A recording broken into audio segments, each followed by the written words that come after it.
नमस्कार दर्शकवृन्द, दिनभरका देश विदेशका प्रमुख खबरहरू समेटिएको नेपाल टाइम्सको टप 50 बुलेटिनमा स्वागत छ। म सञ्चिता श्रेष्ठ। सुरु गरौँ आजका प्रमुख खबरहरू। उज्यालोको पर्व तिहार अन्तर्गत आज बिहान कुकुर तिहार र साँझमा ऐश्वर्य धनधान्य र सम्पन्नताकी देवी लक्ष्मीको पूजा आराधना गरी श्रद्धा भक्तिपूर्वक लक्ष्मी पूजा पर्व मनाइँदै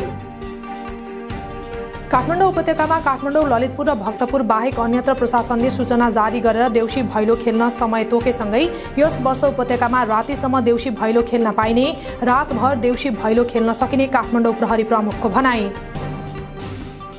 रूपन्देहीमा देउसी भैलो खेल्न आउनेलाई 501 रुपैयाँ भन्दा धेरै दक्षिणा नदिन जिल्ला प्रशासन कार्यालय रूपन्देहीको आग्रह। तोकिएको भन्दा धेरै दक्षिणा दिएमा जुवा तास खेलेमा, पटका बेचबिखन र पड्काउने काम गरेमा कारबाही गर्ने प्रशासनको चेतावनी। नवलपरासी बर्दाघाट सुस्ता पूर्व नवलपुरको देवचुलीमा जीप दुर्घटना हुँदा 6 जनाको ज्यान गयो, 1 जना घाइते उपचाररत। जीप अनियन्त्रित भएर घरको भित्तामा ठोकिन पुगेको प्रहरीको भनाई। कार्तिक 17 गते गएको भूकम्पबाट पूर्ण रूपमा घर भत्किएकाहरूलाई अस्थायी आवास बनाउन प्रति परिवार 50,000 रुपैयाँ दिइने सरकारको निर्णय। प्रति परिवारलाई 50,000 रुपैयाँका दरले 2 किस्तामा रकम दिने आइतबार गृह मन्त्रालयमा बसेको विपद न्यूनीकरण समितिको बैठकको निर्णय। सार्वजनिक बिदामा भाइटिकाको दिन बाहेक अन्य दिन बिहान 11 बजेदेखि 1 बजेसम्म अध्यागमन विभागका सबै सेवा सुचारू रहने। तिहार बिदाका अन्य दिनमा भने विभागको पर्यटक भिजा शाखा र एजेन्सी शाखा खुला रहने विभागको जानकारी। बन्दी प्रत्यक्षीकरण, निवेदन दर्ता लगायतका कामका लागि तिहार बिदामा पनि सर्वोच्च अदालतले अत्यावश्यक सेवा दिने। कार्तिक 26 गते आइतबारदेखि बिहिबारसम्मका लागि न्यायाधीशहरूलाई जिम्मेवारी तोकेको सर्वोच्च प्रशासनको जानकारी। आज प्रकाशमान सिंह राउतले सेवा दिए। आर्थिक समस्या समाधानका निम्ति लगातार प्रयत्न गरिरहेको र तिहार लगतै बृहत भेला गर्ने तयारी रहेको प्रधानमन्त्री प्रचण्डको भनाई। सरकारको कामबाट आम जनतामा आशाको रक्त सञ्चार भएको, यद्यपि प्रतिक्रान्तिकारीहरूले अनेक अफवाह फैलाउने गरेको जिकिर। यस वर्षको तिहारमा प्रधानमन्त्री निवास बालुवाटारमा देउसी भैलो कार्यक्रम नहुने। गत असारमा प्रधानमन्त्री प्रचण्डकी धर्मपत्नी सीता दाहालको निधन भएकाले यस वर्ष बालुवाटारमा देउसी भैलो कार्यक्रम नहुने प्रधानमन्त्रीको सचिवालयको जानकारी। तिहारमा नागरिकको सुरक्षाका लागि सुरक्षा व्यवस्था मजबुत बनाएको काठमाडौँ प्रहरीको भनाई। 24 घण्टा देउसी भैलो खेल्न सकिने, सुरक्षा जोखिम, चोरी तथा लुटपाटको सम्भावना रहेका ठाउँलाई मध्यनजर गरेर विशेष सुरक्षा प्रबन्ध मिलाइएको काठमाडौँ प्रहरीको जानकारी। कोशी प्रदेशले 25 लाख रुपैयाँ भन्दा कमका ससाना टुक्रे विकास आयोजना नल्याउने मुख्यमन्त्री केदार कार्कीको भनाई। कम बजेटका आयोजना स्थानीय सरकार र ठूला आयोजना प्रदेश सरकारबाट सञ्चालन हुँदा छिटो आर्थिक समृद्धि हुने तर्क। नेपाली सेनाले 48 वर्ष अघि सुरु गरेको सैनिक कल्याणकारी कोषको सम्पत्ति अहिले 77 अर्ब 61 करोड 1 लाख रुपैयाँ पुग्यो। गत असार मसान्तसम्ममा कोषमा नगद मौजुदात 71 अर्ब 5 करोड 61 लाख रुपैयाँ रहेकोमा कोषले विभिन्न क्षेत्रमा 6 अर्ब 55 करोड 40 लाख रुपैयाँ लगानी गर्यो।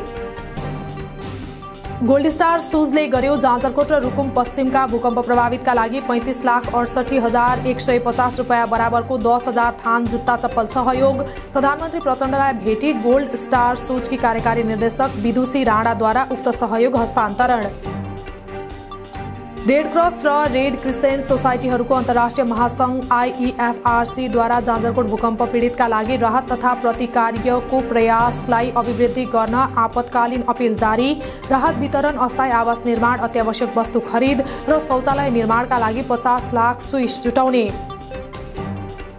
गैर-आवासीय नेपाली सङ्घ NRNA बद्रिकेशी समूहद्वारा भूकम्प प्रभावित क्षेत्र जाजरकोट जिल्लाको रिम्रा गाउँपालिकामा स्वास्थ्य शिविर सञ्चालन। NRNA अन्तर्गतको विश्व स्वास्थ्य समितिद्वारा सञ्चालित शिविरमा 200 भन्दा बढीको स्वास्थ्य परीक्षण। चिनिया कम्युनिस्ट पार्टी CPC तिब्बतका सचिव वाङ चुनचङ र उपप्रधान तथा गृहमन्त्री नारायण काजी श्रेष्ठबीच शिष्टाचार भेटवार्ता। भेटमा आफ्नो नेपाल भ्रमणको मुख्य उद्देश्य दुई मुलुकबीच भएका महत्त्वपूर्ण सहमतिहरू कार्यान्वयनमा जोड दिनु रहेको चुनचङको भनाई। एमाले केन्द्रीय पार्टी स्कुल विभागको 17औं बैठकद्वारा पार्टीको प्राथमिक तहका पाठ्यक्रम स्वीकृत। प्रदीप ग्यवालीको अध्यक्षतामा सम्पन्न बैठकद्वारा प्राथमिक तहको पाठ्यक्रम स्वीकृत गर्नका साथै 14 वटा विषयगत डेस्क निर्माण गरी केन्द्रीय तहमा 885 प्रशिक्षक तयार। अस्पतालभित्रकै केही स्वार्थी कर्मचारी र बिचौलियाले अस्पताललाई बदनाम गरिरहेको स्वास्थ्य मन्त्री मोहन बहादुर बस्नेतको भनाई। आफ्नो स्वार्थ पूरा गर्न केही कर्मचारीलाई उचाली रहेकाले सबै सजग रहन जरुरी रहेको भन्दै वीर अस्पताललाई नमुना अस्पतालका रूपमा विकास गर्ने प्रतिबद्धता। सदन सत्तापक्ष र प्रतिपक्ष सवाल जवाफ उही पुरातन सोच र ढङ्गबाट जसरी 20 वर्ष चल्थ्यो त्यसरी नै चलिरहेको रासुवाका सांसद हरि ढकालको भनाई। आफूहरूको उत्साहका बावजुद सफल संसदीय अभ्यास हुन नसकेको ढकालको गुनासो।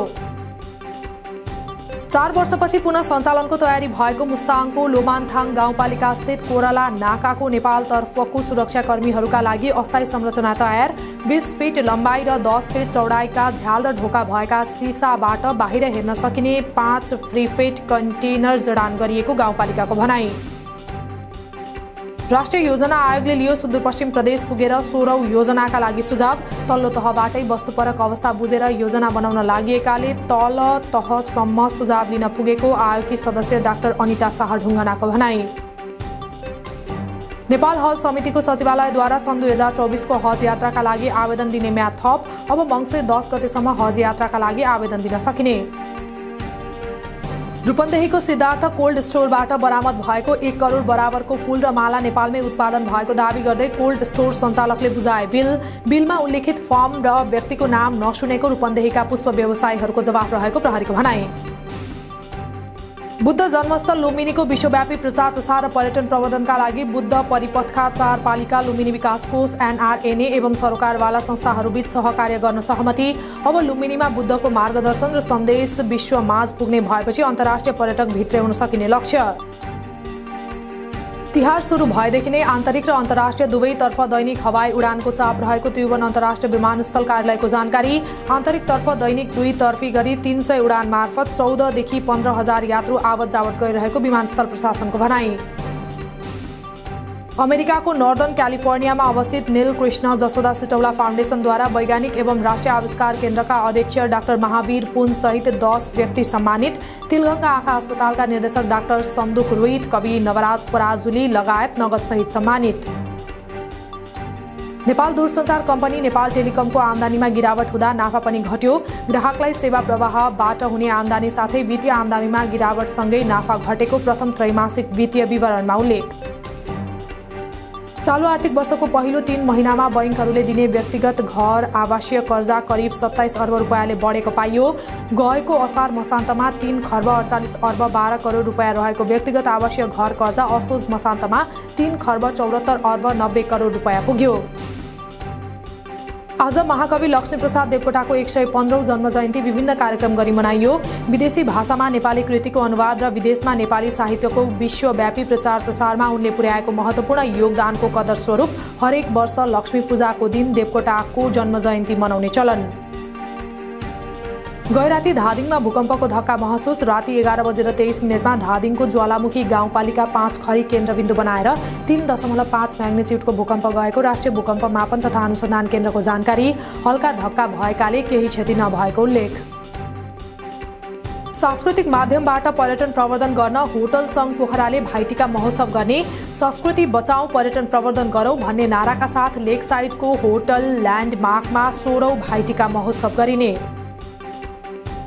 दार्चुलाको मल्लिकार्जुन गाउँपालिका साथ जोलजीवी क्षेत्रमा मङ्सिर 1 गतेदेखि सञ्चालन हुने जोलजीवी व्यापार मेलाको तयारी सुरु। सन् 1871 मा भारतको अस्कोटका तत्कालीन राजा पुष्कर पालले जोलजीवीमा जलेश्वर मन्दिरको स्थापना गरी मेलाको सुरुवात गरेको सम्झनामा मेला गर्ने चलन। बर्दिया राष्ट्र निकुञ्जद्वारा 4 जना चोरी सिकारी गर्नेहरू 2 थान बन्दुक लगायत हात हतियार सहित पक्राउ परेकाहरूको साथबाट वन्यजन्तुको सुकुटी 2वटा जराएको सिंह लगायतका बन्दोबस्तीका सामानहरू बरामद। पोखरामा टिकटकमा लाइभ बसेर पटकाको मार्केटिङ गरेपछि कास्की प्रहरीद्वारा ठूलो परिमाणमा पटका तथा आतिशबाजी र खुर्सानी बमहरू बरामद। विशेष सूचनाका आधारमा 2 लाख भन्दा बढी मूल्यका 18 थरीका पटका बरामद गरेर नष्ट गरिएको प्रहरीको भनाई। जुवा खेलेको आरोपमा ललितपुरको नखीपोटको एक रेस्टुरेन्टबाट 7 महिला र 3 पुरुष गरी 10 जना पक्राउ परेकाको साथबाट 1,03,000 नगद बरामद गरी थप अनुसन्धान थालेको प्रहरीको भनाई। भोजपुरको पौवादुङमा गाउँपालिकामा 11 वर्षीय बालिकालाई बलात्कार गरेको आरोपमा स्थानीय 21 वर्षीय निरज राई पक्राउ। घटनाबारे थप अनुसन्धान जारी रहेको प्रहरीको भनाई। गोर्खाको धार्चेमा घर जल्दा 78 वर्षीय आमा कान्छी गुरुङ र 53 वर्षीय छोरा चनारसी गुरुङको मृत्यु। आगो ताप्ने क्रममा घटना भएको हुन सक्ने अनुमानसहित थप अनुसन्धान जारी। कञ्चनपुरको लाल झाडीमा 26 वर्षीय श्रीमान श्याम कुमार राणा र 25 वर्षीय श्रीमती पुष्पा राणा घरभित्रै मृत फेला। घटनाबारे थप अनुसन्धान जारी। पश्चिमी वायुको प्रभावका कारण देशका उच्च पहाडी तथा हिमाली भूभागका 1-2 स्थानमा हल्का हिमपातको सम्भावना रहेको मौसमविदको भनाई। राति भने देशका पहाडी भूभागमा आंशिक बदली रहने। आज छापावाल सुन तोलामा 1000 रुपैयाँले घटेर प्रति तोला 1,13,700 रुपैयाँ कायम। यस्तै आज चाँदीको मूल्य पनि तोलामा 20 रुपैयाँले घटेर प्रति तोला 1,380 रुपैयाँमा कारोबार। कार्तिक 29 गतेदेखि हङकङमा हुने 4 देश सम्मिलित महिला T20 श्रृङ्खलाका लागि आज नेपाली टोली त्यसतर्फ प्रस्थान। श्रृङ्खलामा आफूहरूले राम्रो प्रदर्शन गर्ने कप्तान इन्दु वर्माको भनाई। फिफा विश्वकप 2026 दोस्रो चरण र AFC एसिया कप 2027 को संयुक्त छनौट अन्तर्गत संयुक्त अरब इमिरेट्स UAE विरुद्ध खेल्न नेपाली राष्ट्रिय पुरुष फुटबल टोली आज UAE प्रस्थान। नेपालले UAE सँग यही कार्तिक 30 गते दुबईमा र त्यसपछि नेपालले आगामी मङ्सिर 5 गते दशरथ रङ्गशालामा यमनसँग खेल्ने। इङ्ग्लिस प्रिमियर लिग फुटबलमा म्यान्चेस्टर युनाइटेड र आर्सेनल विजयी। गैराती भएको खेलमा म्यान्चेस्टर युनाइटेडले लुटन टाउनलाई 1-0 गोलले हराउँदा अर्को खेलमा आर्सेनलले बर्नलीलाई 3-1 गोलले हरायो। भारतको उत्तराखण्ड स्थित उत्तरकाशीमा निर्माणाधीन सुरुङ भत्किँदा कम्तीमा 36 जना मजदुर फसे। सबैलाई सुरक्षित रूपमा उद्धार गर्ने प्रयास भइरहेको उत्तरकाशीका SP अर्पण यदुवंशीको जानकारी। जापानका सुपरमार्केट, सुविधा स्टोर र यातायात केन्द्रहरूमा क्रेडिट कार्डबाट हुने भुक्तानीमा समस्या। क्रेडिट कार्ड भुक्तान प्रणाली व्यवस्थापन गर्ने सेवा कम्पनी जापान कार्ड नेटवर्कको प्रणालीमा खराबी आएपछि समस्या देखिएको अन्तर्राष्ट्रिय सञ्चार माध्यमहरूको भनाई। लेबनानको राजधानी बेरुतलाई पनि गाजा जस्तै बनाइदिने इजरायलको धम्की। हिजबुल्लाहका नेता हसन नसरल्लाहको अभिव्यक्तिबारे बेरुतलाई पनि गाजा जस्तै बनाइदिने इजरायलका रक्षा मन्त्री योआव गालान्टको चेतावनी। प्यालेस्टाइनको इस्लामिस्ट समूह हमासको बन्दकमा रहेका आफ्ना आफन्तहरूको सुरक्षाको माग गर्दै हजारौं इजरायलीहरू सडकमा उत्रिए। तेल अभिव स्थित सैनिक मुख्यालय अगाडि हजारौं नागरिकहरूद्वारा आफन्तहरूको सुरक्षित उद्धार हुनुपर्ने माग गर्दै प्रदर्शन। इजरायली विदेश मन्त्रालयद्वारा हमासको आक्रमणबाट इजरायलीको मृत्यु हुनेको विवरण संख्या परिमार्जन। मृत्यु हुने इजरायलीको संख्या 1200 रहेको पाइयो। मृतकको संख्यामा आउने केही समयसम्ममा उतार चढाव जारी रहने सम्भावना उच्च। अमेरिकी विदेश मन्त्री एन्टोनी ब्लिङ्केन र भारतीय प्रधानमन्त्री नरेन्द्र मोदी बीच भारत अमेरिका सम्बन्ध खुला र सुरक्षित हिन्द प्रशान्त क्षेत्रलाई प्रवर्धन गर्ने प्रयासबारेमा छलफल। उज्जवल भविष्यका लागि प्रविधि, स्वच्छ ऊर्जा र अन्तरिक्ष सम्बन्धी नयाँ आविष्कारलाई निरन्तरता दिन आफूहरू तत्पर रहेको ब्लिङ्केनको तर्क। र चीनमा पुनः कोरोना संक्रमण फैलियो। अक्टोबर महिनामा संक्रमणका 209वटा केसहरू देखा पर्दा संक्रमणबाट 24 जनाको मृत्यु हुनेहरूमा कोरोना संक्रमणबाट नभई अन्य रोगको कारण भएको चीनी अधिकारीहरूको दावी। दिनभरका देश विदेशका प्रमुख खबरहरू समेटिएको नेपाल टाइम्सको टप 50 बुलेटिन अहिले सक्यो। हामी भोलि बिहान फेरि मर्निङ न्युजका साथ उपस्थित हुने नै छौँ। नेपाल टाइम्स हेर्दै गर्नुहोला। नमस्कार।